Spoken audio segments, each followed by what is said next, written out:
Hi Pre-Calc, we're back with 4.3. So if we had been in the classroom, you would be expected to memorize all the angles of 30, 45, and 60. And how I would have showed you to do that was by memorizing these two triangles. So in the regular Pre-Calc class, we would memorize these two triangles and the unit circle.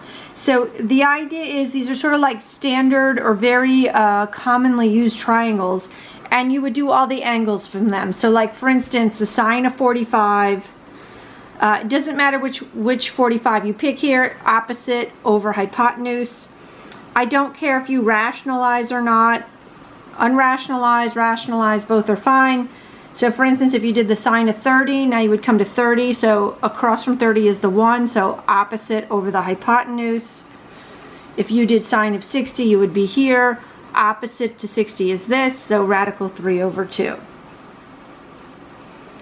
So basically what I'm saying is that traditionally we don't usually ask you to like memorize this, because instead of like memorizing every trig function of 30, so all the 6 trig functions of 30, all the 6 trig functions of 45, all the 6 trig functions of 60, like instead of memorizing all of this, it's just easier to memorize the two triangles and then just go in and get the particular, just evaluate the particular trig function.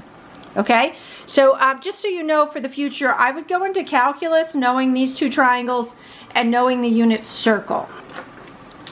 Okay, that's all I wanted to say there with what you should sort of know in the back of your head.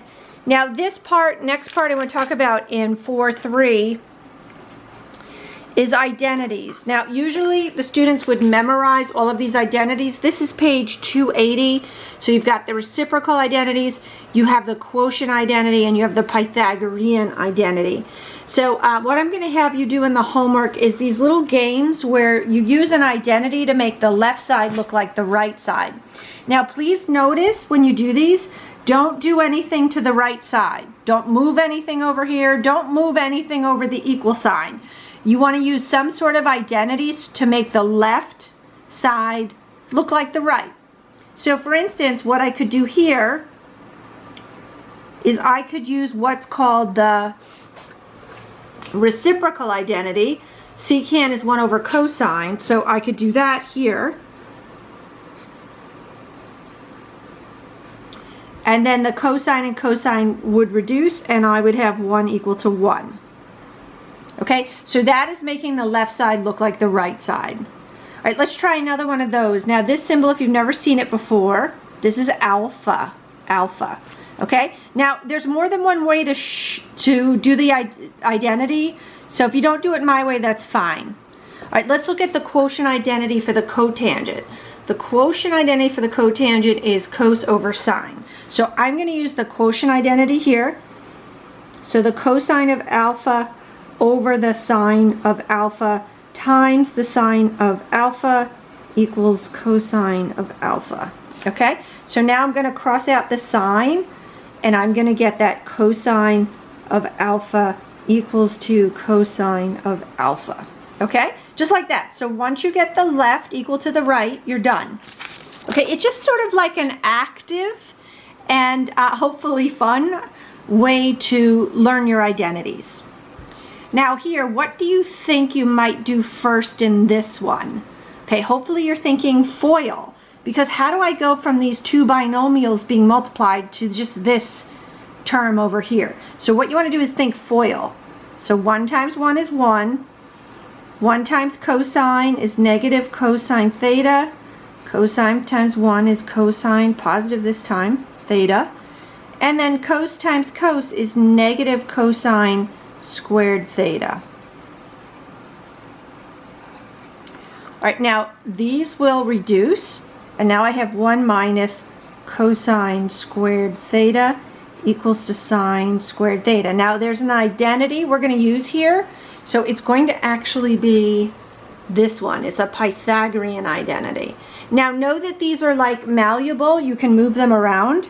So let me just write it over here, sine squared theta plus cosine squared theta equals to 1. Now, if I'm looking at what I need to convert to. So this needs the cosine to be negative. So I'm actually going to move this over here.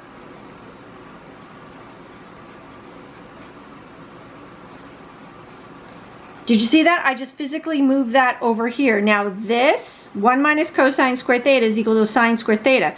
So I'm using this Pythagorean identity to say that this left side is this. So therefore these are equal. Okay? All right, let's just do a little bit with the calculator. I'm going to finish up this video. I don't want to make this too long. These are calculator problems. So the first thing you have to be really careful of with your calculator is that you're in the right mode. So let's just take a look at that for a minute. All right, let's take a look at this. Most calculators will have these three. This is degrees, this is radians, this is gradients. Don't confuse this with this. We're not doing gradients in terms of a measurement with you guys. If that's something that interests you, you can go ahead and do that on the side. But you, in this class, we're going to stick to these two, okay? Now, the first one's in degrees, so I need to be in degrees, and I am. But you always have to make sure you're in the correct mode. All right, so I'm in degrees, so I'm going to go ahead now and do tangent. So I'm going to find my tangent key, which is right here. I'm going to do tangent of 23.5. Tangent of 20, I'm going to hit equal. And I believe your book wants 3 or 4 decimals. I'll just do 4 just because I can't remember off the top of my head. 0.4348. Okay. The next one we're going to do sine of 25. So I'm going to do sine, find my sine key, sine of 25 degrees. I'm going to hit equal. I'm again going to do about 4 decimals. 0.4226. Okay, now I'm going to do cotangent of 66.5. Now if you notice you don't have a cotangent key. You can only pick from these 3. So if you have a cotangent, you want to rewrite this as 1 over tangent of 66.5 degrees. So for the, if you get a cosecant, you want to write it like this, 1 over sine of the angle. If you get a secant, you want to write it over 1 over the cosine of the angle. If you get a cotangent, you want to do 1 over the tangent because your calculator does not have these 3 trig functions. Do not use the stuff at the top. That's different. And we'll get into that later on. Don't use these little, these are arcs. This is called arc sine, arc cos, arc tan. Don't use those keys for this section. All right, so now I'm going to do 1, hold on a second here. 1 divided by tangent of 66.5 degrees. Okay, this is about 0.4348. And you can sort of see the correlation here. All right, now this one, I put this in here on purpose. This is a little tricky. Notice there's no degree sign. This means this is in radians. This is in radians. So I first have to change my mode. I'm going to arrow over to radians. Make sure you hit enter. That makes it stick. See, now it says radians on the bottom here. All right, so now I'm going to do cosine. Oh, hold on a second. It's overlapping. Now I'm going to do cosine of 2.5. And I'm going to get negative 0.8011. Okay? So again, you may have to do 1 over if it's cotangent, cosecant, or secant. You're going to use the reciprocal rule. And again, check that whether it's in radians or degrees. Okay, gang, I'm going to end this video here. Catch you. Bye-bye.